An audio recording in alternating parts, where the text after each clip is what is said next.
All right. So as far as speculation goes, the thing that we have to look at, like pretty much like the thing says, it says classic, classic license, classic killer, map, and mysterious survivor. Now the thing is I'm looking at the mysterious survivor from a literal standpoint, a character that we don't know much about that may have some era mystery to them. Um, and that's where I came up with my Return of the Living Dead idea. We got the Tar Man. We don't have a zombie killer yet, so that would be something new.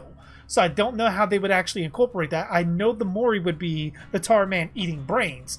That goes without saying. But once you go into like the map, the survivor, the map is pretty easy. You can make it the cemetery, with the mortuary and the supply house all within the map. You can do all that, and that lends itself very well to generator placement. But oh yeah, we'll watch the video, Devin. Give me one moment.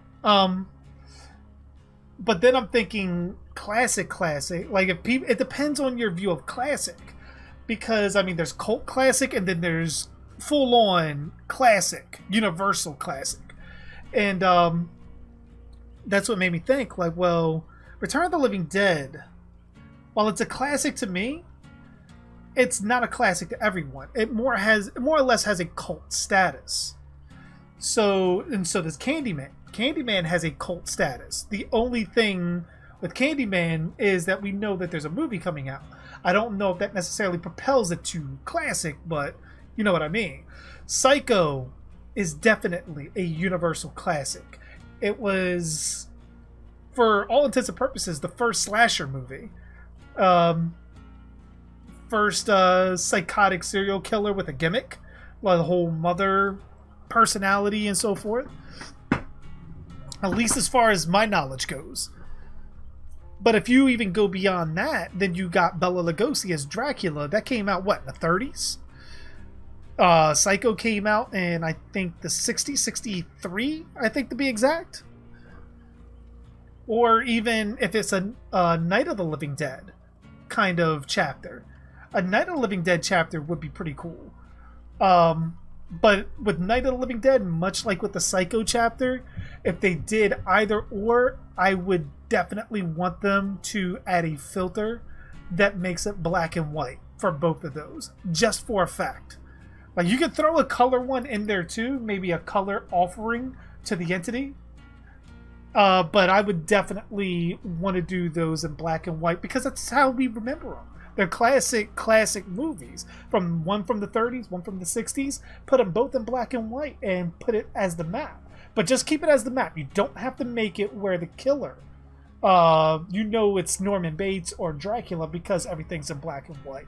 Just make it where the map is just black and white. Brenda says, if Norman Bates in a Psycho chapter is coming to Dead by Daylight, what would Norman Bates' power be? That's something that would be interesting, just because it's a guy with a butcher knife, and you don't want it to be too close to Michael Myers. So I wouldn't hide his terror radius. I wouldn't hide his terror radius at all with Norman Bates. But his power, I mean, do you make him have a one-shot power that he has to sort of fill up? And how does he fill it up?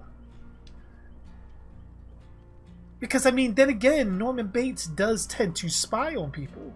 So you also have to look at it like it could be not so much Michael Myers just because of the butcher knife, but it could be very similar to Ghostface because Norman Bates hides a lot. Now, what I would do if I wanted to do it, I would give him the charge power that Michael Myers or Ghostface has, but ultimately it would have to be like something like hiding in a locker or something like that. Like maybe you can add some kind of extraordinary power, like he could teleport from locker to locker and hiding and building up some kind of power. Because, I mean, it takes me to where Norman Bates is taking off the picture in the hotel room and looking at Marion Crane through the peephole. And that's what gets the mother's personality riled up. And then Mother goes in and kills Marion Crane. Like, if you can incorporate that in some kind of way, that would be pretty cool. But at the same time, fits lockers, if, let's say, a survivor goes in that locker, do they pull Norman out? Like, how do you exactly work that in? That would be a thing. T-Rex says, did you see one of Polyester's recent streams? Apparently, Scott Junn said that it wasn't Alien, but then took it back later on. And we know that Scott has inside knowledge. I didn't see the part about Alien. I did see the one Polyester said where Scott made the comment that it's not going to be Candyman. I saw that. I mean, it kind of makes sense for it not to be Alien. Because, I mean, Fox and Disney just kind of put out Predator Hunting Grounds. And if you're going to see an Alien DLC on anything, it'll likely be on that. Unless Disney and Fox doesn't give two shits about the Alien franchise. But my guess is classic horror. I'm not necessarily thinking of Alien. Oh, you have a good night, Brenda. And again, now that I know you're actually leaving, I hope to see you tomorrow for Man of Medan and some more Dead by Daylight. Hopefully we actually survive a little bit more than we did tonight. But you have a good night and enjoy the other streams as well. What if Emilio Estevez played Ed Gein in a biopic? I don't know. He doesn't exactly look like Ed Gein to me. I would want someone that kind of favors Ed.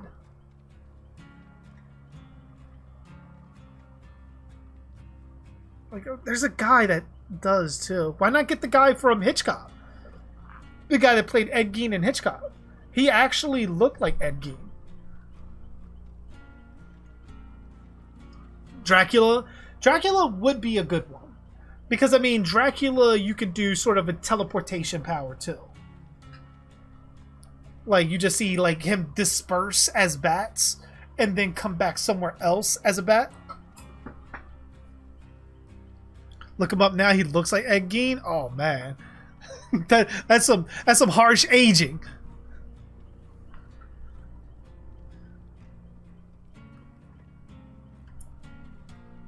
But, like, what other classic license would there be that essentially had an effect on horror the moment it was created? Because, I mean, there's many things that you could put in that would be classic, but that had an impact on horror at the moment of its inception. That is a key term as well. And I know Psycho had an immediate impact on horror with Alfred Hitchcock behind that. But I mean, so did Jaws. Jaws had an impact on horror. But not in the same sense that Psycho did. Return of the Living Dead had an impact on horror because it did change the stereotype of zombies.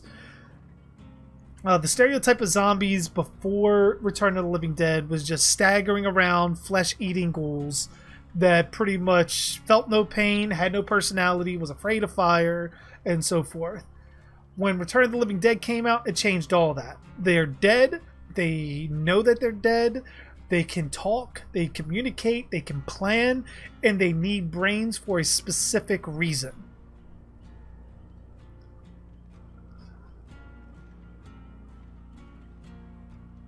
So, like, that's what you kind of got to look at as far as what had an immediate impact on horror at the moment of its inception.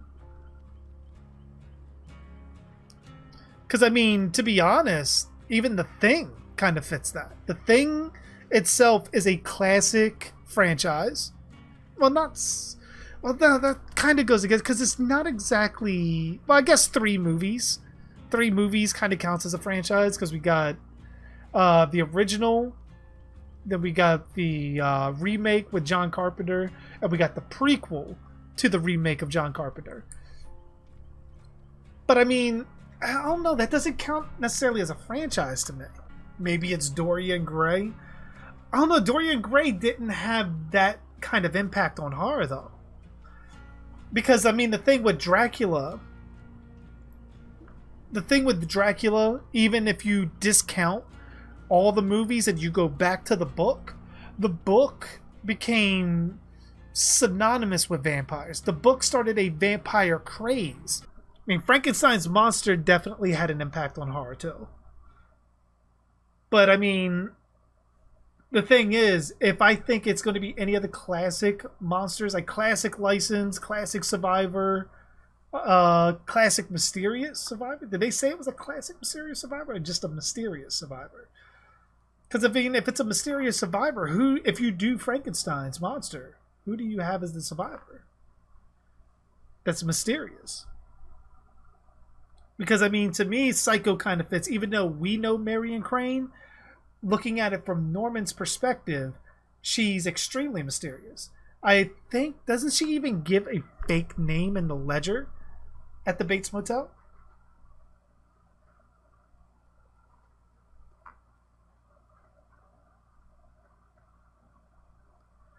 So I do have a feeling it won't necessarily be a slasher killer. I mean, it might not be. It might not. I know a lot of people are thinking Pyramid Head just because of the shape of the 4.